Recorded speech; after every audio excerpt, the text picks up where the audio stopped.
কিরে, কি খবর? বয়ে বয়ে কি চিন্তা করতেছস? আমি তো তোরে দেখা অনেক ঘাবড়ায় যাইতাছি। বন্ধু, কিছু হইছে? কত দেহি কি সমস্যা? আরে বন্ধু, কইস না। আজকে একটা নতুন স্টুডেন্ট পড়াইতে গেছিলাম, তো যাওয়ানোর আগে ওই স্টুডেন্ট সম্পর্কে কিছু ধারণা নেওয়ার জন্য আমি পাশের এক ভাইরে জিগাইলাম যে, ভাই, এই বাসায় যে ছেলেটা আছে, এই ছেলেটা কেমন আচার ব্যবহার। তো উনি আমার কইতাছে যে পাশের ফ্ল্যাটের পোলাটা তো অনেক জাউরা, জাউরার আড্ডি। আমি তো শুনি না, খুব ঘাবড়াই গেছি, বুঝছস।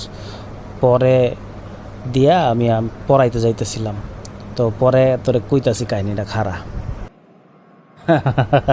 কস কি মামা? হাসাইনি? কি হইছে কত দে কাহিনীটা ফুল্লা খুল্লা ক। এরপরে কি হইলো? তারপর শুই না আমি কই শালার স্টুডেন্ট কেমন নাকি। পরে দিয়ে আমি গেলাম, যাওয়ানোর পরে